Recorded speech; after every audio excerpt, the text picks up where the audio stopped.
Dans cette capsule, on débute le premier chapitre du thème santé intitulé S1, le diagnostic in vivo, l'imagerie médicale. Ce chapitre porte sur les différentes techniques qui permettent d'examiner un corps humain sans effectuer aucun prélèvement. Une première approche consiste à utiliser des signaux périodiques. Commençons par quelques rappels du collège sur les phénomènes périodiques. Souvenez-vous, nous les avons déjà évoqués pendant la correction de l'exercice portant sur la pression artérielle. Tout d'abord, la définition.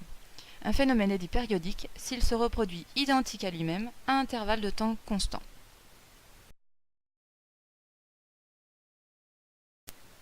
Pour caractériser un phénomène périodique, on utilise deux grandeurs liées l'une à l'autre, la période t, la fréquence f. La période t est la plus petite durée au bout de laquelle le phénomène se reproduit identique à lui-même. Elle se note t, elle s'exprime en secondes. La fréquence f est l'inverse de la période t, c'est-à-dire que f est égal à 1 divisé par t. La fréquence s'exprime en Hertz si la période est exprimée en secondes.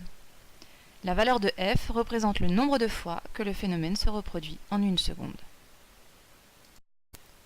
On retrouve ces deux grandeurs pour le cas des signaux périodiques. Un signal est dit périodique si son enregistrement présente un motif qui se répète identique à lui-même à intervalles de temps constants.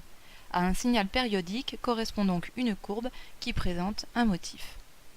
La période d'un signal périodique correspond à la durée d'un motif. La détermination de la période t d'un signal périodique nécessite de connaître l'échelle de temps. Pour être le plus précis possible, on considère toujours le plus grand nombre de motifs accessibles.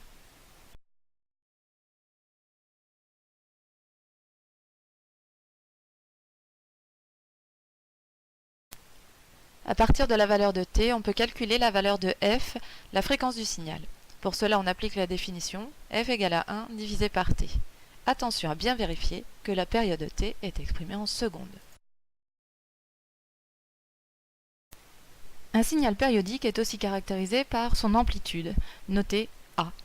Au cours d'une période, le signal prend une valeur maximale, notée Gmax, et puis une valeur minimale, notée Gmin. Son amplitude A vaut alors Gmax moins Gmin. Battement des paupières ou encore respiration. Le fonctionnement du corps humain est rythmé par de nombreux phénomènes périodiques que l'on peut enregistrer, ce qui donne des signaux périodiques. C'est pourquoi ceux-ci sont souvent utilisés en imagerie médicale. Le plus connu, c'est l'électrocardiogramme ou encore ECG.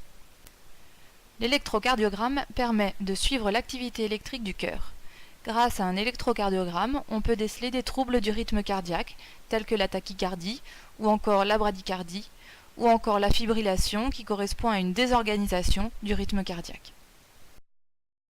Un autre signal électrique très utilisé en imagerie médicale, c'est l'électroencéphalogramme ou EEG.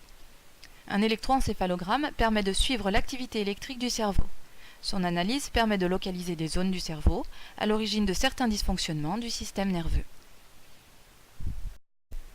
Voilà, c'est fini pour la première partie de ce chapitre, la suite au prochain cours.